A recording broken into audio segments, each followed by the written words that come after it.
everybody. Welcome back to my channel. My name is Andy. I hope you're doing really well wherever or whenever in the world that you are. Welcome to another video. Today we're going to be talking about quite possibly the most unofficial casual readathon that there ever was. Truthfully, it's like so low stakes. I even feel weird calling it a readathon, but that's what we're gonna go with for now. Basically how this came about is I was starting to think about my February reading. I know that it's still like, we're still very much in January, but you know, I'm just thinking ahead a little bit, trying to get myself prepared for the next month of reading. And I decided I wanted to create a bingo board for myself so that I could give myself a reason to read a lot of romance in the month of February. And I had so much fun creating the bingo board that I figured I would share it with you all. I don't know, in case anyone else is also looking for an excuse to read almost exclusively romance in the month of February. Here's your excuse. Here's the reason to do that. The theme of this romance bingo board is romance tropes. I'm a big fan of a cliche romance trope. So I tried to include a pretty wide range, like a wide spectrum of tropes.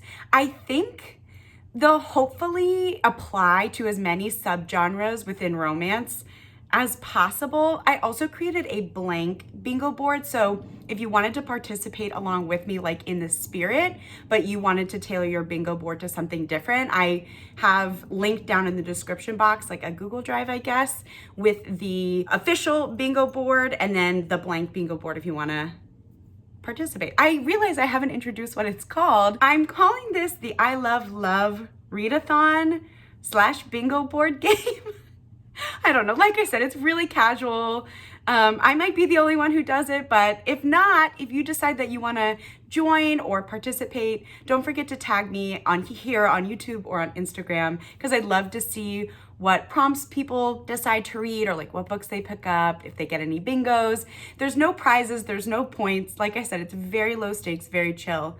It's just to give us all permission to read more romance. Okay, so if you decide you want to use the bingo board that has the, I don't know, like the prompts that I've put in there, all of the romance tropes, I'm gonna quickly walk through, just in case you're not an avid romance reader and some of these may or may not be familiar to you. I'll just give like the quick elevator pitch for each one. So let's go through that now. I'm gonna scoot over so you guys can see. Scoot this over. Oh, LOL.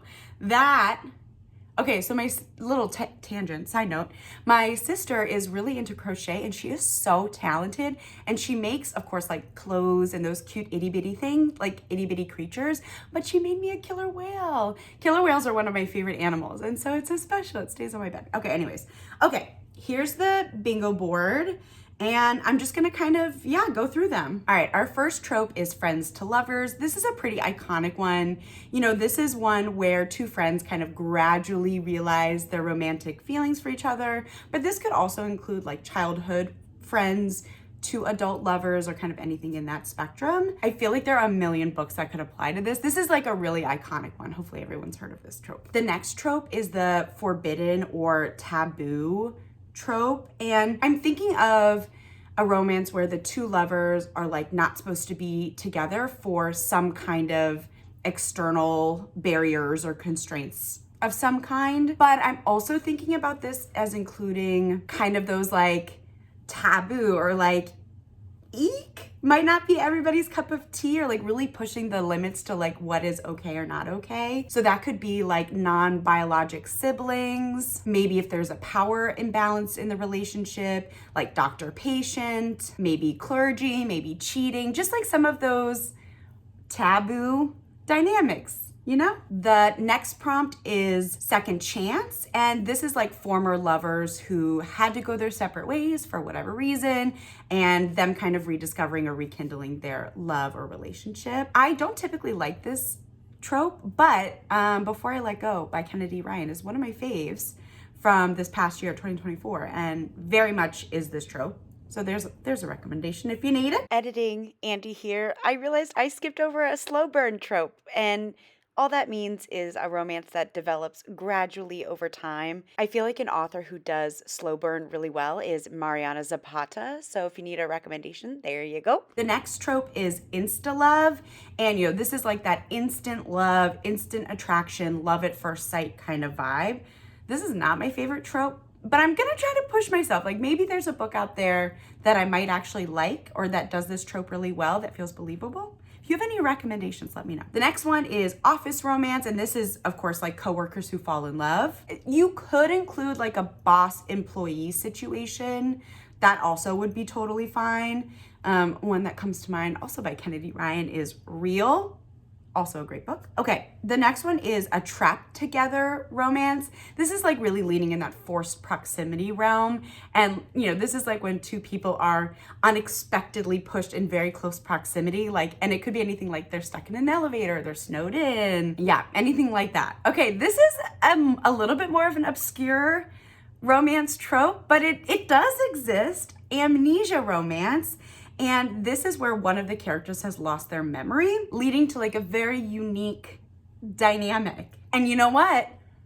Could Manacled fit in this? If you haven't read Manacled, maybe this is your opportunity. This is your excuse to pick it up. All right, the next one is the bet the deal kind of trope, where a romantic setup starts as either like a wager, a deal, a bet, something like that. I feel like there's a lot of new adult or like college romances with this trope. The next one is a secret identity, where one or both of the characters are hiding their true selves for some reason. Again, this is one that's a little hit or miss for me, but I'm also thinking this could include like if one of the characters is like hiding their royalty or is an undercover spy, anything like that. The next trope is a love triangle, where one person is kind of torn between two other romantic interests. I would also say you could extend this prompt into polyamory. I know that they're not the same thing, but I'm thinking like in the vein of like multiple love partners, or like multiple partners, multiple love interests. So yeah, being really flexible with that. Really, like, this is choose your own adventure. I'm not like grading anyone's thing. So truly any books you want to pick up for any of these prompts work. The next one is siblings best friend. Pretty self-explanatory. The next trope is enemies to lovers. And this is obvious, like, again, this is a really iconic one. I feel like it's very trendy, especially with, well, no longer book talk, but like with social media stuff in general. And this is of course between two people who initially hate each other, they're rivals, and they grow to become more. And with enemies to lovers, there is a pretty wide range of like what that means. There's like reluctant allies to lovers, there's hate to love, enemies to lovers, like nemesis to lovers. And so this is one of my favorite tropes. I feel like there's a lot of really good book series and books, especially in the fantasy romance subgenre. Speaking of fantasy romance, we got another trope that's very popular in that subgenre, and that's fated mates. And these are two characters that are just like destined to be together. We've got monster beauty, and this could be like a literal or metaphoric monster who falls in love with a princess or a pure-hearted person or a beauty or whatever. I think this could also stretch to be a monster or alien romance. If that's something you're wanting to pick up, I think that could also fit in here. Yeah, like anything in that like monster, alien, fae, paranormal, like I think any of those could probably fit in this. Anything out of this world, or anything with that really distinct difference of like the monster and the beauty. Next, we've got Touch Her and You Die. This is like when one character is incredibly obsessive and possessive and protective over their partner, or like very, very jealous. Again, this is one that's a little hit or miss for me. So if you have any recommendations, I would love that, because I struggle with a very possessive love partner, but if it's done really well, I could be into it. I don't know. Next, we've got A Marriage of Convenience. This is a couple that marries for very practical reasons, not initially for love, but then as they get to know each other, love blossoms. That's one of my favorites. I feel like this is really common in historical romances. Then we've got star-crossed lovers, and these are just like couples or lovers that are just like doomed due to whatever circumstances. Like, think very classic, like Romeo and Juliet. They're just circumstances outside of their love for each other that are preventing them from being together or creating unexpected hardship or expected hardship, I guess. Yeah, I feel like this is a pretty iconic one. Then we've got any kind of like celebrity royalty trope where a celebrity or like someone from royalty falls in love with like a regular schmegular Joe Schmo. You could also stretch this to include like a class difference romance. Again, I feel like that's really popular in historicals, or like with, yeah, Regency or billionaire romances. You know, that's what this trope is all about. Fake dating, another like really iconic, one of my favorites, where a couple pretends to be in a relationship for some reason, and then of course they fall in love for real. Small town romance. This is just a romance that takes place in like kind of a rural setting. One of my favorites of all time is Part of Your World by Abby Jimenez. That's a really great one. I know that there's that, what is it, the Elsie Silver series, like Powerless, Flawless. I think those are also kind of small town romances, but I haven't read them in a while, so don't quote me on that. Next, we've got Grumpy Sunshine, another one of my favorite dynamics where one character is like really cynical or mean or grumpy, and you have that kind of juxtaposed between someone who's like really optimistic, really pleasant, really charismatic, friendly, funny. I just love that dynamic. It's so engaging and entertaining. Then we've got a captor-captive romance, and this is when one person falls in love with the person who's holding them captive. I low-key love this one. I feel like this is also very common in like mafia romances. And then the last trope that we've got on this bingo board is age gap. Again, pretty self-explanatory when there's a really big age gap between one or like between the partners. So those are all the tropes that I've got curated on this bingo board.